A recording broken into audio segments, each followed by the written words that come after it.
ঈদ মোবারক everyone. আশা করি সবাই অনেক ভালো আছেন। কুরবানি ঈদের দিন সারাদিন আমি কি করলাম সেটাই থাকবে আজকের ব্লগে। আশা করি সবার অনেক ভালো লাগবে।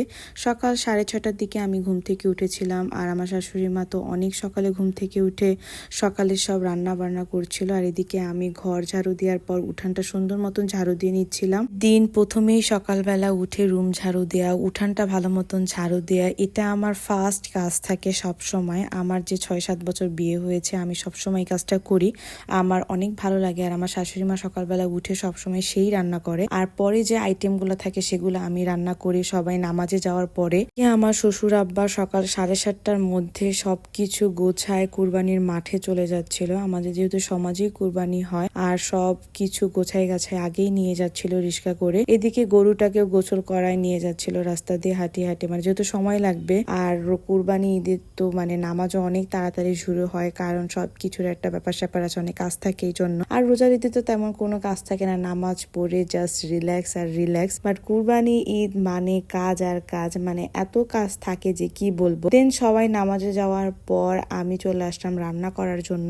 আমি বেরেস্তাটা ভালো মতন ভেজে নিচ্ছিলাম আর রোস্টটা ভালো মতন ভাজছিলাম। এদিকে আমি নবাবী শ্যামাই বানাবো, পোলাও রান্না করবো, আর বাকি সব কিছু মা রান্না করছে। বাকি যত শ্যামাই, তারপর সকালের জন্য খিচুড়ি, ডিম ভুনা, তারপর লুডুস, মুরগির মাংস, এগুলো সবকিছু মা রান্না করছে, আর এগুলা আমি এখন রান্না করছিলাম। সকালবেলা এই ধরনের রান্না বাড়া সব মা করে, পরে আমি সব গোছায় গাছায় আমার মেনুগুলা আমি রান্না করি। দিন সবকিছুই ঠিকঠাক থাকে, জীবন সুন্দর মতন চলে, শুধু একটা জিনিস বাদে, সেটা হলো বাবার বাড়ির ঈদ করা। মেয়েদের এই জিনিসটা আর বিয়ের পরে কখনোই হয় না, বাট বাবার বাড়ির সেই মুহূর্তগুলা, সবার সাথে ঈদ করা, এটা খুবই মিস করি। বাট শ্বশুর বাড়ি আলহামদুলিল্লাহ অনেক ভালো লাগে, কিন্তু ঈদটা আসলে আর করা হয় না। ঈদের পরে যাওয়া হয়, আনন্দ করা হয়, বাট এই জিনিসটা অনেক মিস করা হয়। এটা যাদের বিয়ে হয়েছে সেই মেয়েরাই শুধু বুঝে যেটা কতটা কষ্টের। কি আমার হাজবেন্ড বলছে সে নামাজ পড়ে এসেই নাকি নবাবী শ্যামাই খাবে, যার কারণে আমি খুব তাড়াহুড়ো করে নবাবী শ্যামাই সব কিছু ঠিকঠাক করছিলাম।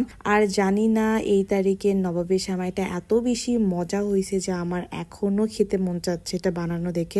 খুবই মজা হয়েছিল, এত মজা করে আমি কখনো এই নবাবী শ্যামাই বানাতে পারি নাই। এটাই ফার্স্ট, 2-3বার ট্রাই করছি, কিন্তু এটাই ফার্স্ট যে এত বেশি মজা হয়েছিল। এটাই হয়তো বলে ধৈর্যের ফল মিষ্টি, অনেকবার ট্রাই করার পর হয়তো এইবার অনেক ভালো হয়েছে। উপরে আমি কাঠবাদাম আর কিশমিশটা সুন্দর মতন সাজিয়ে দিচ্ছিলাম, আর দেখতে মাশাল্লাহ অনেক সুন্দর হয়েছে। আর দুধের যে কালারটা সেটাই আমি দিয়েছিলাম, কোনো এক্সট্রা ফুড কালার ইউজ করি নাই।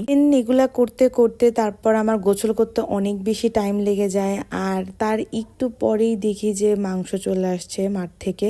আর এত তাড়াতাড়ি কখনোই কুরবানির মাংস আসে না, আমাদের অনেক লেট হয়, বাট এই তারিখে অনেক তাড়াতাড়ি কুরবানির মাংস চলে আসছে। ওই সমাজে বলে সবার অনেক তাড়াতাড়ি কাজ শেষ হয়ে গেছে, এটা দেখে আর ভেবে আমি অবাক হচ্ছিলাম। তারপর আমি সবকিছু মাখিয়ে এখানে মাংসটা চড়িয়ে দিব, আর ওদিকে মা ভুঁড়ি পরিষ্কার করতেছিল। মানে ভুঁড়ির কাজটা তো অনেক বেশি টাফ, ওইটা আমি করতে পারি না, ওইটা আমার করাও হয় না। বাট এদিকে আমি মাংস রান্না বাড়া সেগুলো সবকিছু করি, আর মা ওগুলা সবকিছু করে। দেন মাটির চুলায় রান্না করি, আমরা সচরাচর বেশি মাটির চুলায় রান্না করা হয়। সারাদিনের কাজ শেষ করে আমার মানে চেহারা খুবই বাজে অবস্থা, মানে এত বেশি কাজ করছি মনে হয়েছে যে কামলা দিন ছিল আজকে। যাই হোক, আজকের ভিডিওটা এই পর্যন্তই। ভালো লাগলে সবাই আমার পেজে লাইক, ফলো এবং শেয়ার করে পাশে থাকবেন, আর বেশি বেশি করে কমেন্ট করবেন। আল্লাহ হাফেজ, ঈদ মোবারক।